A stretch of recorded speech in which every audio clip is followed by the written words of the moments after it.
Welcome to this video on Alexander the Great, one of history's greatest conquerors. To understand Alexander's early life, we must first look at the political and cultural context of Macedonia.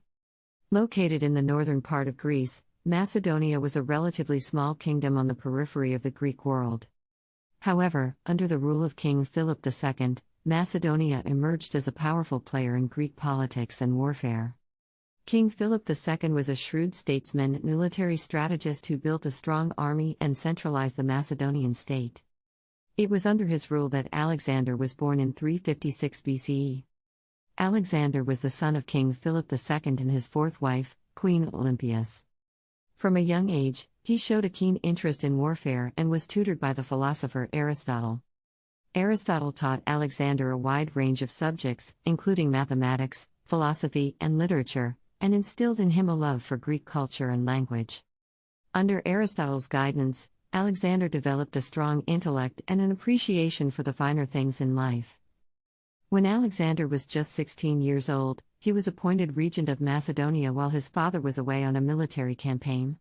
This early experience in leadership helped prepare him for his future role as king and conqueror.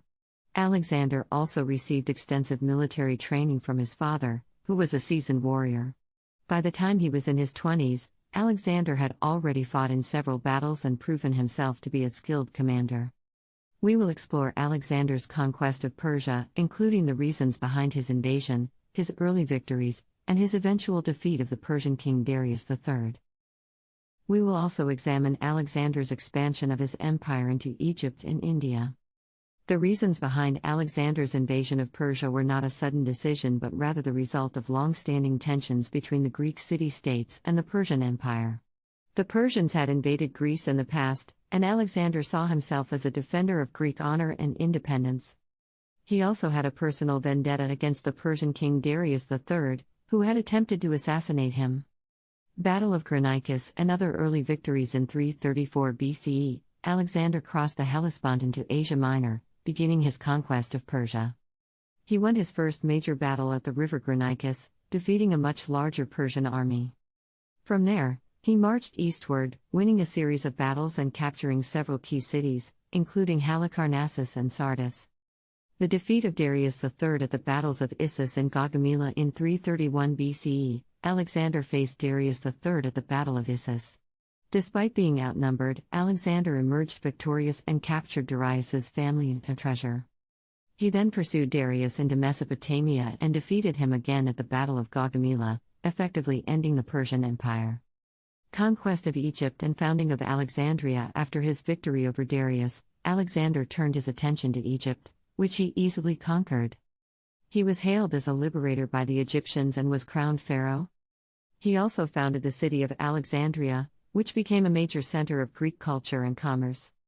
Expansion of empire into India. In 326 BCE, Alexander marched his army into India, hoping to extend his empire even further. He won several battles against local rulers but eventually faced a mutiny among his troops, who were tired and homesick. Alexander was forced to turn back, but he had expanded his empire to an unprecedented extent. Alexander believed in the unity of his empire, and he implemented policies to promote cultural exchange and unity among his subjects. He encouraged the adoption of the Greek language, culture, and philosophy throughout the empire. He appointed local officials to govern alongside Greek officials, which helped to integrate the diverse peoples of his kingdom. Alexander also founded many new cities, including Alexandria in Egypt, which became a center of learning and culture.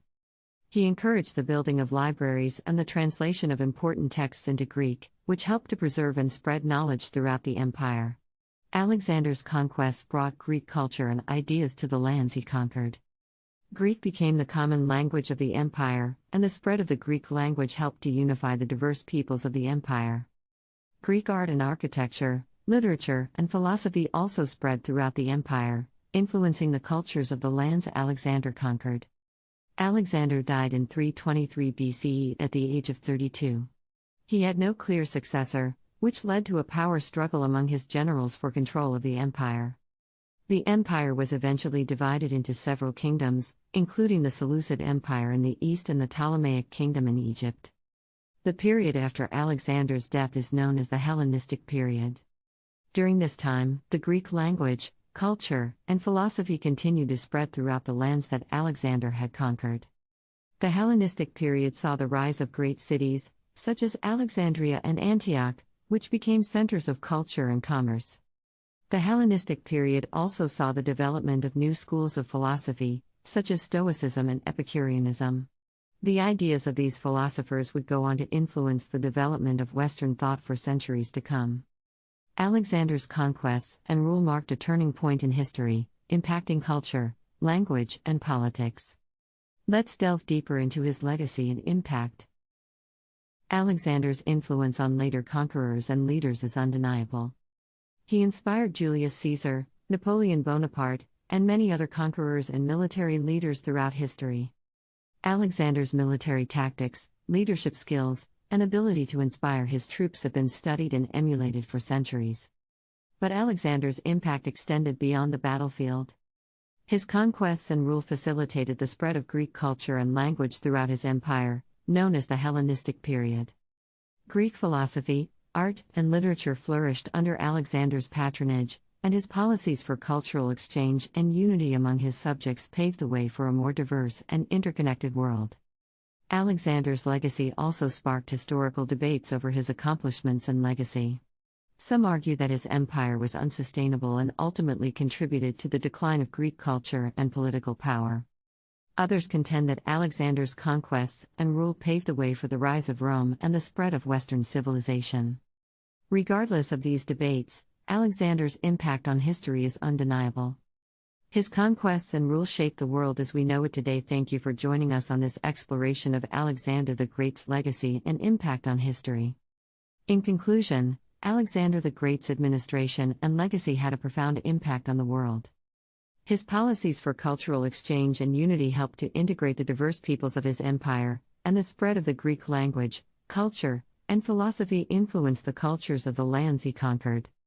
His death and the division of his empire led to the rise of the Hellenistic period, which saw the continued spread of Greek culture and the development of new ideas and philosophies.